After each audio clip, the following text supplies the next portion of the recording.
je vais vous raconter là va vraiment dans le droit fil de ce que je viens d'entendre, et notamment l'utilisation voilà, des outils de cohérence cardiaque avec des outils extrêmement simples qui prennent 5 minutes à expliquer, parce qu'il suffit de montrer maintenant les applications de cohérence cardiaque sur les téléphones. Il y a une petite bulle qui monte et qui descend, il suffit d'apprendre à respirer sur 5 secondes à l'inspiration, 5 secondes à l'expiration, de faire ce rythme sans saccade, sans pause, sans accélération, et de le maintenir comme un métronome comme ça pendant quelques minutes pour qu'on ait une activation parasympathique qui va bien sûr jouer le rôle de cette pédale de frein qui a été très très bien décrite. Et ça, c'est quelque chose que l'on donne en prescription, j'allais dire, de base à tous nos patients en consultation, en prescription de base à tous les étudiants que nous recevons dans les étudiants en médecine qui passent des examens, qui sont stressés avant. Voilà, c'est un entraînement parasympathique et c'est extrêmement simple et immédiat à mettre en place. Et je rebondis vraiment sur le terme d'entraînement qui a été utilisé. Ça ne fait que s'améliorer quand on l'utilise. Alors, qui je suis Sylvain Pourchet, je suis médecin de soins palliatifs, Claire l'a dit. Côté soins palliatifs, j'ai dirigé une unité de soins palliatifs à l'hôpital Paul Brousse, à Villejuif, et puis maintenant je m'occupe du développement d'une équipe d'intervention en soins palliatifs à domicile, d'intervention d'urgence en soins palliatifs à domicile, dans le cadre du service d'hospitalisation à domicile de l'assistance publique. Et puis là, je vais vous parler des TAC, des techniques d'activation de conscience. Je suis président de l'association du CITAC, du Collège international des techniques d'activation de conscience, et on enseigne ces techniques eh bien, à l'université Paris 11 dans le cadre d'un DU. Là où on a dans le titre évoqué l'hypnose et de ce passage de l'hypnose au TAC, aux techniques d'activation de conscience, parce que justement, si je vous demandais, là on n'a pas le temps d'un sondage, mais si je vous demandais qui croit à l'hypnose, en tout cas on faisait ce sondage il y a quelques années, on avait quelques courageux ou quelques courageuses qui osaient lever le doigt pour dire mais moi j'y crois pas. Et en fait ils avaient raison parce que si on veut le simplifier, l'hypnose ça n'existe pas. Ce qui existe, en revanche, c'est ce sont nos capacités attentionnelles, nos capacités d'engagement, nos capacités émotionnelles. On vient de le voir aussi avec la cohérence cardiaque, notre capacité de réguler un certain nombre de cette physiologie du stress et d'entraîner ces capacités pour faire en sorte que nous allions mieux quand on est focalisé par une douleur, par une détresse ou autre. Et donc, je vous propose de voir un peu très vite comment on a développé ces techniques et comment elles pourraient d'ailleurs vous servir éventuellement à titre individuel ou collectif. Je vous propose de faire cette petite expérience que certains d'entre vous, j'imagine, connaissent bien. C'est un psychologue italien, hein, on est dans les années 50-60, qui étudie le capacité attentionnelle et la façon dont l'œil régule ce qu'il voit. En regardant cette figure, il y a un certain nombre d'entre vous qui spontanément vont voir 3 points, et puis il y a une autre partie d'entre vous qui spontanément vont voir un triangle. Ça, c'est le réglage par défaut, c'est la première impression. Et déjà là, on voit que cette première impression n'est pas la même chez tout le monde. Et puis en revanche, à partir du moment où je vous dis qu'il y a la possibilité de voir uniquement 3 points et la possibilité de voir uniquement un triangle, eh bien, vous avez, vous, la possibilité, avec quelque chose que vous réglez là entre vos yeux et votre cerveau, vous avez la possibilité eh bien, de régler l'image et de jouer. Tiens, je regarde les 3 points, toi, tiens, je regarde le triangle. Et on a cette capacité de réglage, et en fait, cette capacité de réglage, elle est volontaire, elle est attentionnelle, et elle s'entraîne, elle est entraînable par des exercices. Et finalement, cette expérience de Canizza, on pourrait dire qu'en réduit, elle résume tout ce que vous développez lorsque vous développez un exercice de technique d'activation de conscience. Mon ma première impression est focalisée, mon attention est focalisée sur une douleur, sur une idée fixe, sur un stress, sur une phobie.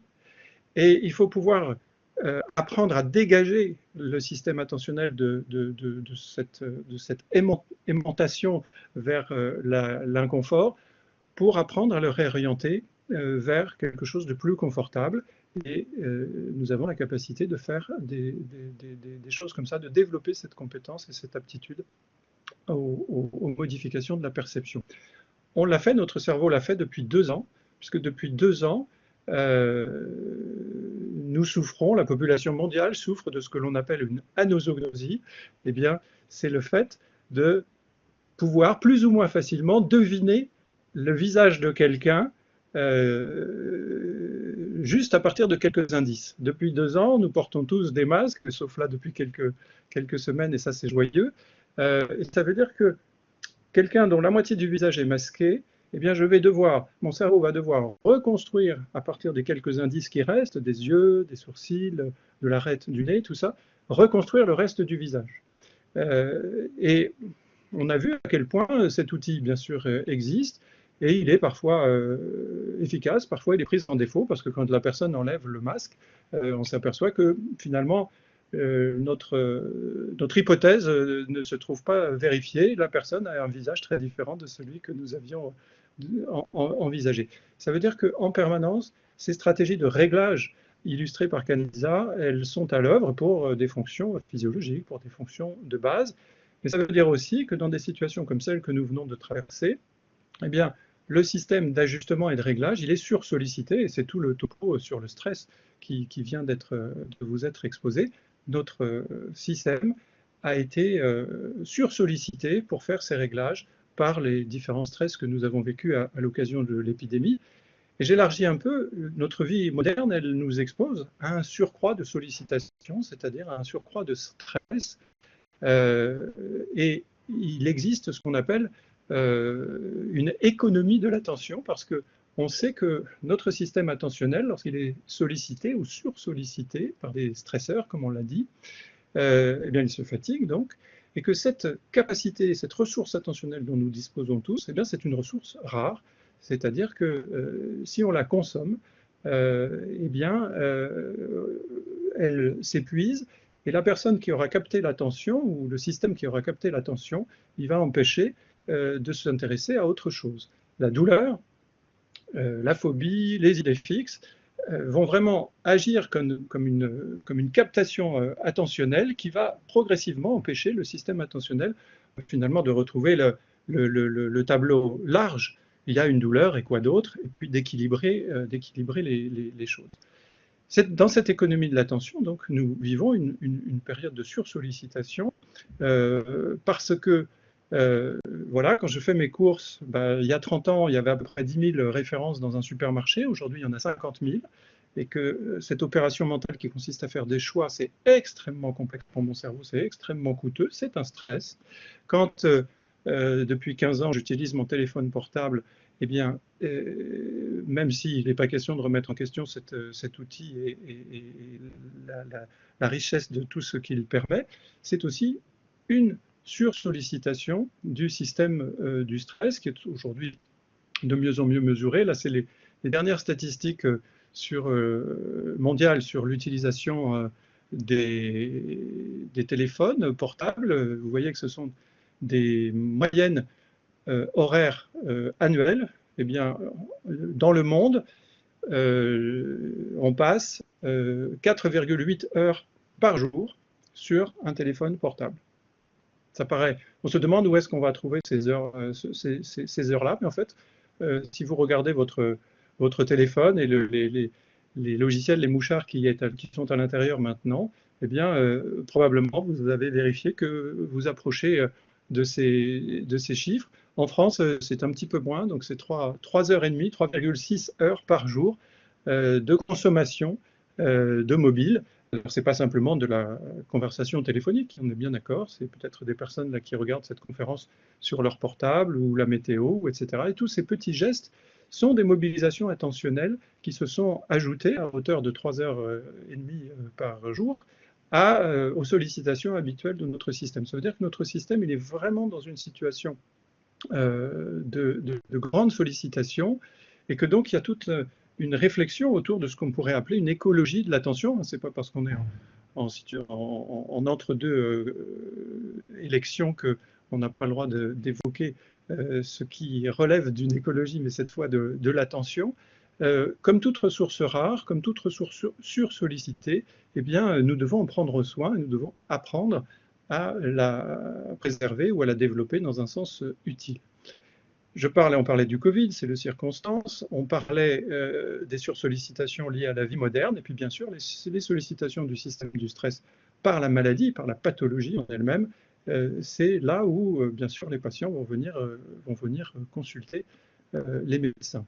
Et c'est là où nous avons développé donc un outil qui a besoin de dépasser ce que l'hypnose nous avait enseigné jusqu'à présent, de dépasser le côté un peu théâtral, le côté un peu folklorique aussi, on peut le dire, de l'hypnose. Toutes les choses aussi qui restaient là parce qu'on ne savait pas trop si on pouvait les enlever ou les garder, et dont on s'aperçoit à l'usage qu'elles font vraiment partie du musée de la médecine. Il y a des choses très belles dans les musées de la médecine, mais aussi énormément et surtout énormément d'instruments qu'on n'utilise plus parce qu'on sait faire mieux aujourd'hui. Donc il y avait tout un travail que nous avons fait depuis maintenant 6 ans avec le CITAC, ce qu'on appelle la 4e vague de psychothérapie, tout un travail de simplification à partir bien sûr des connaissances actualisées par notamment les apports des neurosciences, et puis à partir de l'expérience clinique, ce qui marche et ce qui marche moins bien, pour bien sûr améliorer l'efficacité de la proposition thérapeutique des TAC, que ça puisse fonctionner chez un maximum de patients et que ça puisse fonctionner aussi quel que soit l'opérateur qui utilise les TAC, et qui permettent cette répétition dont on a parlé, parce que pour aller trouver le bon équilibre, le bon réglage là, dans mon système, eh bien, il y a un apprentissage et un entraînement. Et puis c'est parce que cette simplification a pu être formalisée qu'elle permet non seulement l'évaluation, mais elle permet aussi la recherche, ça j'y viendrai en conclusion. Donc la simplification, ça c'est vraiment quelque chose qui est indispensable pour l'exercice clinique. On ne peut pas, à chaque consultation, refaire le bilan de toutes les causes possibles et imaginables, de tous les stresseurs possibles et imaginables. Nous avons besoin de fournir au patient un outil rapide, simple, qu'il va pouvoir mettre en application lui-même.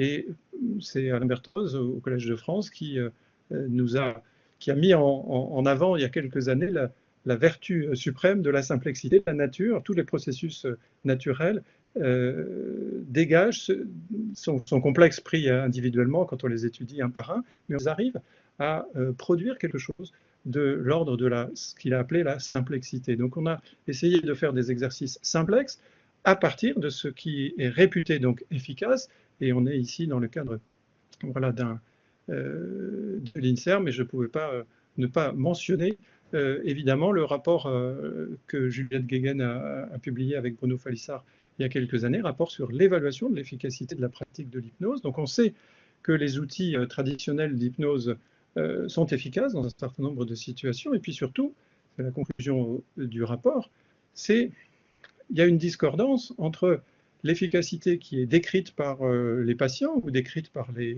praticiens, et puis ce que l'évidence-based medicine permet d'évaluer. Et la seule réponse à cela, c'est que nous sommes en train de regarder et d'étudier un phénomène, pas forcément avec le bon microscope. Et Juliette Guéguen, qui a continué là sur le registre des études qualitatives, avec ces outils d'évaluation qui sont plus adaptés à l'évaluation d'un phénomène complexe comme la proposition de l'hypnose et maintenant la proposition donc, des techniques d'activation de conscience. Et voilà, très rapidement, une séance de technique d'activation de conscience, c'est une sorte de script, de scénario, d'étapes, très simple, que le praticien va enseigner au patient, comme je vous montrais tout à l'heure comment on peut enseigner à respirer avec la cohérence cardiaque, voilà, respirer en inspiration 5 secondes, et puis en expiration 5 secondes, et puis en inspiration 5 secondes. On va faire ça pendant quelques minutes. Et puis le patient va lui demander de refaire à la maison ce genre d'exercice, de s'entraîner. Et puis on va le revoir pour le conseiller, un peu comme le ferait un coach sportif sur un geste. Montre-moi comment tu fais ton coup droit ou ton revers au tennis, et je te dirai comment améliorer ta technique. Mais pour ça, il faut une participation active, bien sûr, du patient. Et bien, de la même façon, dans une séance de TAC, on va dérouler un exercice sur cette trame-là que je ne détaillerai pas, mais c'est pour que vous voyez que cette trame, elle nous aide justement à la reproductibilité et à l'enseignement et aussi aux procédures de recherche dans lesquelles nous sommes. Et puis le patient va apprendre cette trame, c'est un exercice qui va durer une dizaine de minutes, hein. Il va le refaire chez lui, ça durera encore plus longtemps, et à chaque fois, il va entraîner quelque chose de ses aptitudes qui sont les ressources mobilisées au service de l'amélioration de son symptôme.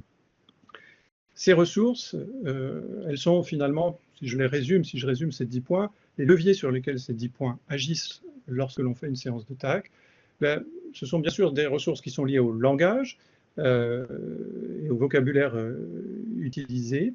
Ce sont des ressources qui utilisent le mouvement, hein, ce qu'on appelle la proprioception, et puis la mobilisation de ressources très particulières dans notre cerveau, les ressources d'apprentissage. Notre cerveau, c'est une machine à apprendre, il adore apprendre.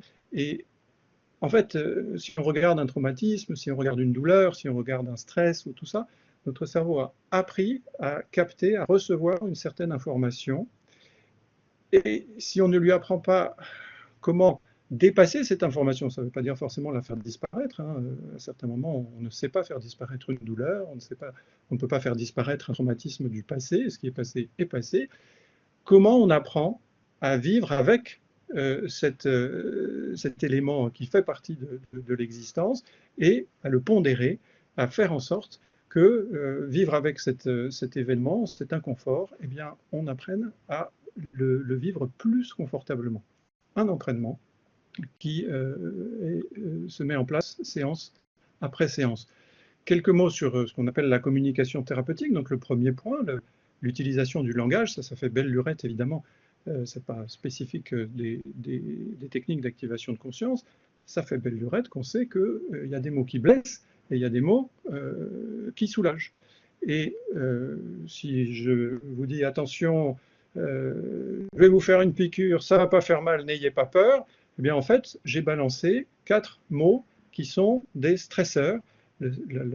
Même si je comprends le sens global qui va me dire que je devrais plutôt être rassuré, en fait, ces mots, douleur, piqûre, pas longtemps, ça ne va pas faire mal, tout ça, ce sont des mots qui ont activé dans mon cerveau eh bien, des alarmes, des lampes qui sont des lampes d'alarme. Et si à l'inverse, je vous dis, ben, je vais vous faire un soin qui est destiné à vous soulager, j'ai apporté à peu près la même information au patient. Par contre, j'ai allumé dans son cerveau des lampes qui sont des lampes de soulagement. Ça, le simple fait de changer de vocabulaire et d'apprendre aussi au patient, dans sa voix intérieure, à se parler d'une façon qui lui permet d'allumer les lampes du confort plutôt que les lampes de l'inconfort, ça, c'est tout à fait mesurable, mesuré, évaluable, et aujourd'hui avec des techniques d'imagerie tout à fait spectaculaires. Voilà une très belle étude française qui date d'il y a 2 ans, qui montre comment l'utilisation d'un mot qui est un mot de soulagement, eh bien, active dans le cerveau des patients la connectivité particulière sur les réseaux neuronaux qui sont concernés par la douleur, par l'expérience douloureuse, active d'une façon particulière le connectome de la douleur pour que l'expérience douloureuse soit finalement moins ressentie, pour que le patient soit plus soulagé. Donc pour qui en doute, l'efficacité antalgique, par exemple, des mots est tout à fait prouvée. Et on regrette, nous, et c'est pour ça qu'on le fait dans notre faculté, on regrette que cette dimension thérapeutique de la communication ne soit pas suffisamment enseignée dans les métiers du soin, et en particulier dans les études de médecine. Je ne ferai pas plus de commentaires là-dessus. Et puis, de façon plus proche des techniques d'hypnose et de TAC, puisqu'on a la chance de travailler avec Stanislas Dehaene au Collège de France, dans sa conférence inaugurale de l'année dernière. Si vous avez la possibilité de visualiser ces conférences, celle-ci en tout cas, elle est toujours en ligne.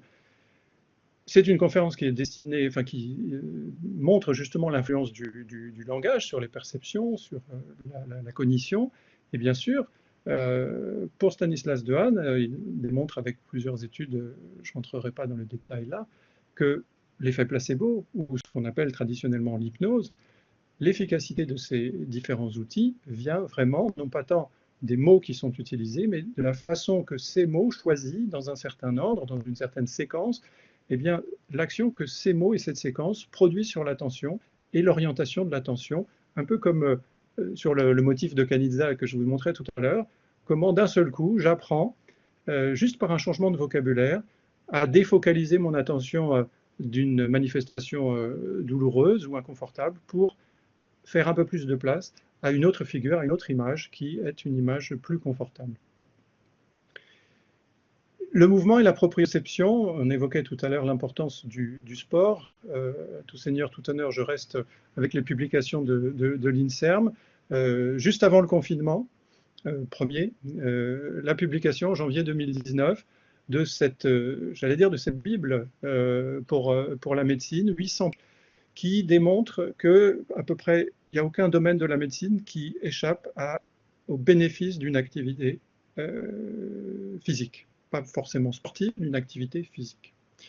Et c'est bien tombé que 3 mois plus tard, on enferme toute la France dans les mètres carrés dont chacun dispose, puisque même si du point de vue épidémiologique pour le virus c'était une bonne idée, et bien pour tout le reste, ce n'était une mauvaise. Et bien sûr, le rapport l'avait dit, et on voit aujourd'hui des campagnes reprendre pour inviter les uns et les autres à retrouver une activité physique suffisante, parce que c'est la base de toutes les thérapeutiques modernes. Eh bien, ce côté physique et ce côté proprioceptif, on va l'utiliser dans la séance TAC, on va utiliser des mouvements, on va utiliser des modifications physiques, on va utiliser finalement ce que notre cerveau fait en permanence. Il reçoit des informations de motricité, parce que la proprioception, c'est bien sûr le sens du mouvement, mais c'est aussi le sens de position du corps dans l'espace, avec les mécanismes que l'on trouve dans l'oreille interne, avec les mécanismes que l'on trouve, les informations qui sont captées par les yeux et l'horizon, hein, finalement, et comment, de toutes ces informations, eh bien, mon corps produit mon équilibre, ma tonicité et ma capacité à avancer.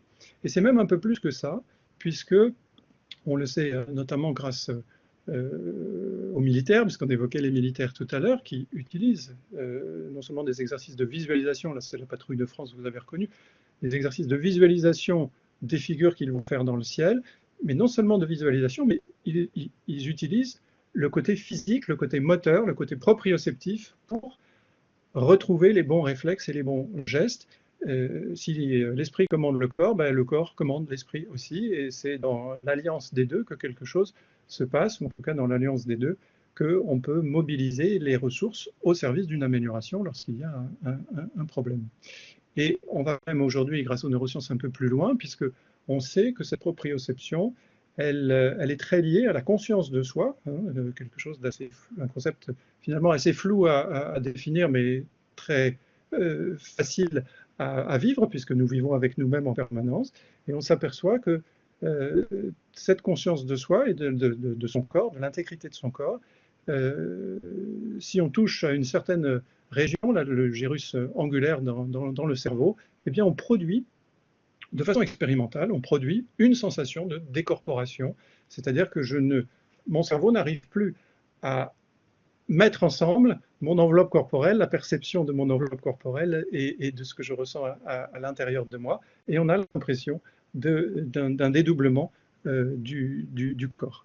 Donc on a bien avec le corps, avec la proprioception, avec la motricité, eh bien, il y a un certain nombre de mécanismes qui sont des mécanismes de ma conscience, et du coup, d'une conscience confortable ou inconfortable, puisque l'expérience de corporation, au dire des personnes qui l'ont vécu, est assez troublante pour pas dire mieux. Et toute cette mécanique de l'équilibre, toute cette mécanique de la proprioception, du sens de position dans l'espace. Je ne vais pas faire de grande physiologie, mais utilise un grand nombre de molécules, de myokines, on appelle ça en particulier, et que ces myokines, bien sûr, elles sont destinées à la physiologie musculaire, elles sont aussi, bien sûr, utilisées par la physiologie du système nerveux, et en particulier, là, je vous cite juste une au hasard, c'est l'irisine, et l'irisine, elle est indispensable à tous les processus de mémorisation. Donc, quand j'ai une activité physique, eh bien, je participe à améliorer ma mémorisation. Il y a plein d'autres études, bien sûr, qui ont démontré cela. Et c'est la raison pour laquelle, aux étudiants, par exemple, on leur conseille, bien sûr, de maintenir, voire d'avoir, pour ceux qui n'en avaient pas auparavant, une activité physique, parce que ça va participer à l'amélioration des performances de leur mémoire.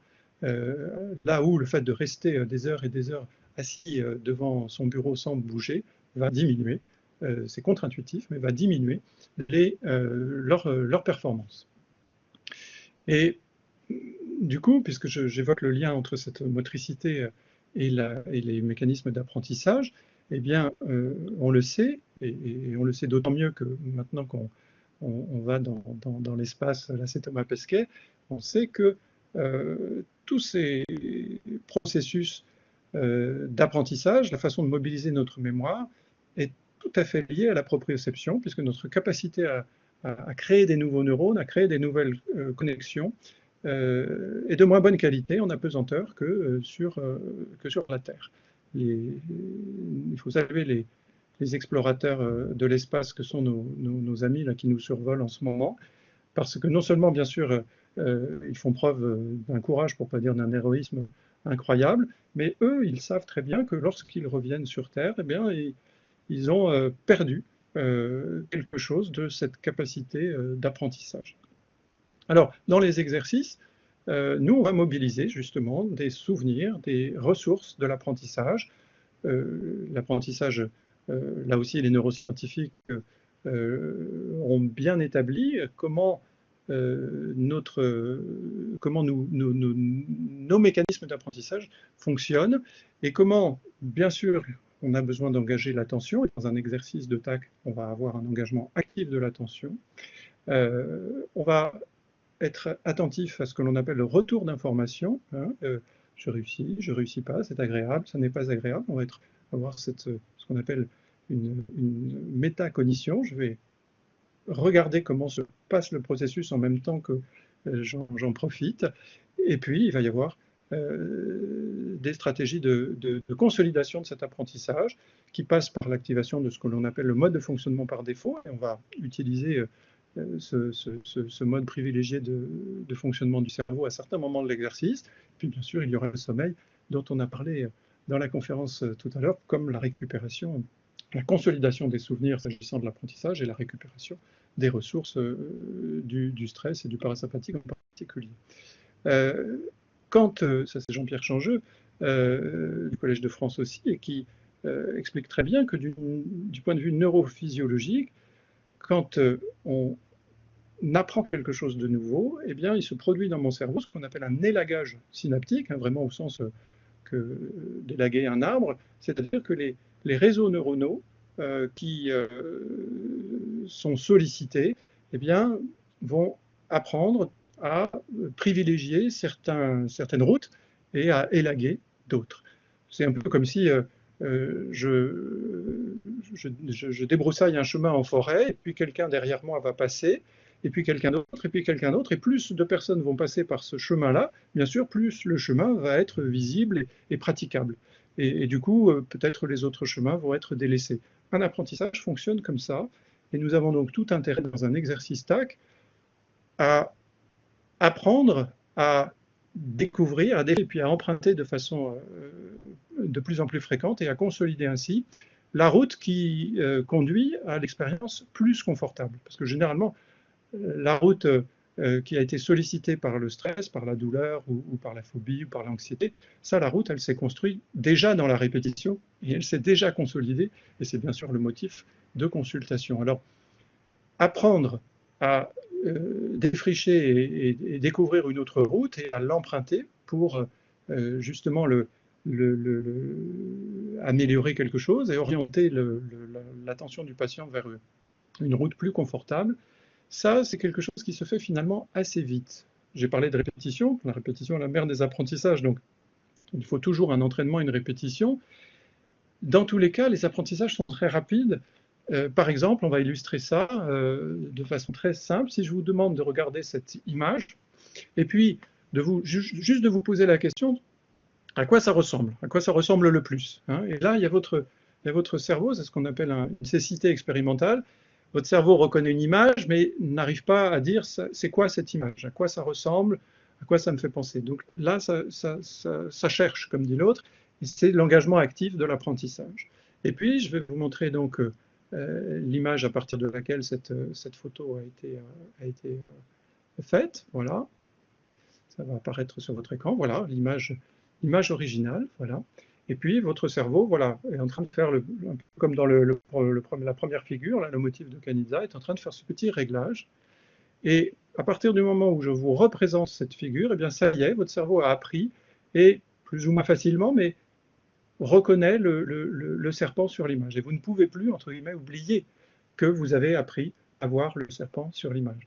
Eh bien, lorsqu'on fait des exercices de TAC et qu'on les répète comme ça, de façon presque instantanée, hein, vous avez vu que ces processus d'apprentissage sont extrêmement rapides, eh bien, progressivement, pas à pas, les réseaux neuronaux, les connexions entre les réseaux neuronaux qui permettent aux patients de défricher dans un premier temps, puis d'emprunter et de consolider enfin des routes qui vont vers quelque chose de plus confortable, eh bien, se mettent en place au fur et à mesure de ce qu'on pourrait appeler la thérapie. Je vais passer là-dessus. Juste, je regarde l'heure. Oui, c'est bon. Je parlais de réseaux, je ne les ai pas illustrés. On sait aujourd'hui que notre cerveau, c'est un cerveau connecté, hein, c'est-à-dire que finalement, le cerveau que moi j'ai appris en médecine il y a quelques années, c'était celui-là. Là, c'était un cerveau très divisé en lobes, en secteurs. Et on sait que, bon, ça c'est très intéressant du point de vue anatomique, mais ça n'a finalement aucun intérêt du point de vue fonctionnel et encore moins du point de vue clinique. Le cerveau, ça ressemble plutôt à ça, c'est-à-dire des connexions, des fibres de neurones qui permettent à chaque région de communiquer les unes avec les autres. Et c'est-à-dire qu'aujourd'hui, on travaille plutôt, je vais passer sur ces références, on travaille plutôt avec ce que l'on appelle des cartes de connectivité. C'est-à-dire, quand je vous parle, ou quand vous m'écoutez, ou quand je fais une action, c'est finalement toutes les régions de mon cerveau qui, d'une façon ou d'une autre, travaillent. Et on va regarder, on a les outils aujourd'hui pour voir ça presque en temps réel, on va regarder comment pour accomplir une tâche, comment mon cerveau va relier, connecter les différentes régions qui me permettent d'effectuer, d'agir, de comprendre, de réfléchir ou de ressentir. Et finalement, à chaque fois, à chaque action et pour chaque personne, on va avoir des cartes de connectivité assez différentes. Et du coup, ça illustre le fait que notre cerveau est un organe beaucoup plus plastique et adaptatif que nous l'avions imaginé, et que cette adaptabilité, nous pouvons l'entretenir, et notamment l'entretenir par les apprentissages, l'entretenir par la mobilisation, la motricité, et l'entretenir par l'utilisation de ces mécanismes attentionnels. J'ai évoqué Stanislas Dehaene, donc je ne veux pas aller trop dans le détail des mécanismes de la conscience. Cette modélisation des TAC, ça nous a permis, puisque ça fait maintenant 5 ans, 6 ans que nous développons cette technique, déjà un certain nombre de publications. La dernière en date, c'est le livre de Jean Becchiot chez Odile Jacob, qui retrace un peu l'évolution de l'hypnose vers les TAC, de comment on a aujourd'hui des données théoriques suffisantes pour se permettre de proposer des exercices simples, hein, j'insiste beaucoup là-dessus, des exercices simples et assez rapides, qui sont à mettre dans une boîte à outils presque d'hygiène au quotidien. Lorsqu'on a quelque chose qui va pas bien, tout de suite, on fait un petit bricolage dans sa tête pour essayer de trouver un chemin qui sera un chemin plus confortable, hein. Et ce réflexe, Bien, on essaye bien sûr maintenant du point de vue clinique d'essayer d'évaluer l'efficacité clinique de tout ça. Il y a un certain nombre d'études qui ont été interrompues bien sûr du fait du Covid. On a des résultats vraiment intéressants sur la douleur, ça c'est des choses qui sont très très bien connues en hypnose. On a des résultats très intéressants chez les personnes qui ont des insuffisances respiratoires, sur la sensation de gêne respiratoire, comment la pratique des techniques de TAC leur permettent de diminuer la perception d'inconfort lié à la gêne respiratoire. On ne guérit pas l'insuffisance respiratoire, ça se saurait. En revanche, l'attention dirigée vers l'inconfort va apprendre à s'équilibrer avec une attention qui est capable de percevoir d'autres dimensions qui sont plus confortables dans l'expérience de l'insuffisance respiratoire. On a des résultats extrêmement intéressants aussi en psychiatrie que Claire connaît. Chez les patients schizophrènes, ça c'est une étude préliminaire avec des résultats très, très encourageants sur la qualité de vie de patients psychotiques voilà, qui voient leur qualité de vie s'améliorer, qui ne pouvaient pas sortir et qui peuvent ressortir, ou qui ne pouvaient pas avoir certaines activités, qui retrouvent la capacité à avoir certaines activités. Là encore, ça ne guérit pas la psychose, c'est juste que ça permet de gagner quelque chose dans un système qui a été bloqué, coincé, verrouillé, et de remettre de la souplesse, de remettre de la flexibilité dans ce système.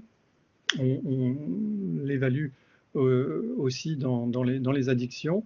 Un très joli projet avec les enfants justement dans les apprentissages à l'école voilà, qui a été interrompu par le Covid. On travaille avec des sportifs aussi dans l'amélioration de leur performance.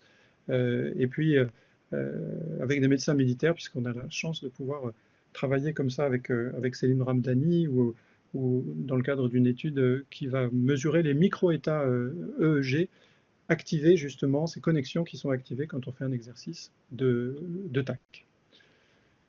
Une simplification, pour nous l'objectif, moi je suis médecin, donc l'objectif il est vraiment clinique, il faut que je puisse en une demi-heure de temps de consultation récupérer chez un patient ce qui le gêne, l'inconfort qui le gêne, prendre quelques ingrédients de son histoire, de sa façon de vivre, de ses priorités, et puis lui montrer un exercice dans lequel on va travailler à partir d'un souvenir d'apprentissage, on va utiliser de la motricité, on va l'aider à savoir mobiliser son attention à travers cet exercice qui va durer 10 minutes, et puis on va lui donner une prescription, on va lui expliquer comment il va pouvoir refaire cet exercice d'une façon simplifiée et comment il va pouvoir, consultation après consultation, améliorer sa technique jusqu'au moment où il va être autonome dans l'utilisation de cette technique. Je prends toujours cette image du vélo. Au début, il y a des petits trous où papa ou maman qui tient la selle, et puis le jour où je sais faire du vélo, mon Dieu, quelle liberté! Plus besoin de petits trous, plus besoin de papa-maman, je sais tenir sur mon vélo, et tout de suite la question qui vient instantanément après, c'est une fois que je sais faire du vélo, c'est pour aller où? Eh bien, ça c'est pour permettre aux patients de remettre le cap sur les priorités de leur vie, parce que leur vie a été comme ça réduite par un symptôme. Eh bien, comment je peux reprendre goût, y compris en soins palliatifs, puisque je travaille en soins palliatifs, à refaire des projets, à réinvestir des relations ou des plaisirs de la vie au quotidien.